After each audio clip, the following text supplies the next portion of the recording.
গরুর মাংস রান্নার বেস্ট কোনো রেসিপি যদি খুঁজেন তাহলে এইটা ট্রাই করবেন। শুধুমাত্র কাঁচামরিচের ঝালে হলুদ, শুকনো মরিচ কিচ্ছু দরকার নেই।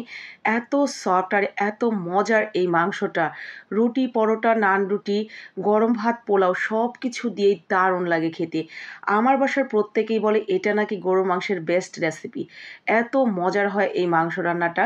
তার উপরে রান্না করতে খুব বেশি সময়ও লাগে না, একেবারে ঝটপট করেই বানিয়ে ফেলা যায় হাতের কাছে থাকা মশলাপাতি দিয়েই। তো চলেন কিভাবে বানালাম।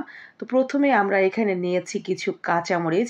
কাঁচামরিচের পরিমাণ ঠিক ততটাই দিবেন আপনি মাংসে যতটা ঝাল খেতে চান, কারণ এই মাংস রান্নাটা আমি কোনো প্রকার শুকনো মরিচের ব্যবহার করব না, সম্পূর্ণ ঝালটাই ব্যবহার করব কাঁচামরিচ এবং আদা রসুনে যতটুকু ঝাল হয়। তো এখানে আমি আদা দিয়ে দিয়েছি আমার আজকের জন্য যতটুকু প্রয়োজন সে অনুসারে। যতটুকু আদা ঠিক ততটাই নিয়েছি রসুন। এই মাংস রান্নাটা অনেকটা বেশি মজার হবে আপনার দুইটা কারণে।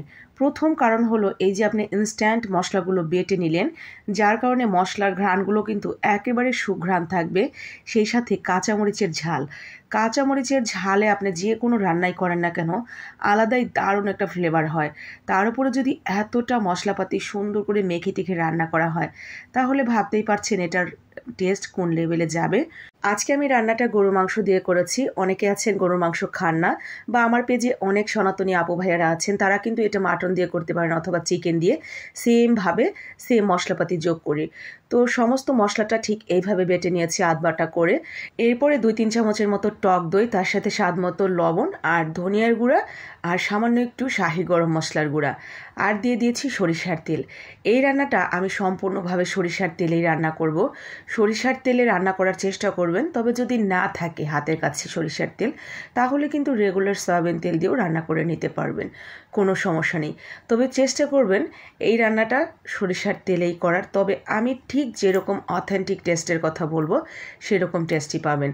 সমস্ত মশলাপাতি দিয়ে মেখে এটা মিনিমাম আধা ঘন্টা রেস্টে রেখে দিবেন। এরপরে আধা ঘন্টা পরে সরিষার তেল প্যানের মধ্যে গরম করে নিয়ে একটা তেজপাতা ফোড়ন দিয়ে তার মধ্যে দিয়ে দিবেন সেই মাংসটা যখন কষানো হয়ে যাবে পরিমাণ মতো সামান্য একটু পানি দিয়ে ভালো করে সিদ্ধ করে নরম নরম যখন হয়ে যাবে নামিয়ে গরম গরম পরিবেশন। রুটি, পরোটা, নান রুটি, খিচুড়ি, ভাত, পোলাও সব কিছু দিয়ে একেবারে পরানটা ভরে তৃপ্তি সহকারে খেতে পারবেন। দেখেছেন মাংসটা কতটা সফট হয়েছে, একেবারে ধরার সাথে সাথে ছিঁড়ে যাচ্ছে, এত বেশি নরম আর এর গ্রেভিটা মাশাআল্লাহ। তো যারা এখনও এইভাবে খাননি একবার হলো ট্রাই করবেন, আশা করি আপনার কাছে ভালো লাগবে, আপনার মন জয় করে নিতে পারবে। আপনার মন জয় এবং বাকি আপু ভাইদের মন পর্যন্ত পৌঁছানোর জন্য টুক করে একটা লাইক কমেন্ট করে শেয়ার করে দেবেন। আসসালামু আলাইকুম, আল্লাহ হাফেজ।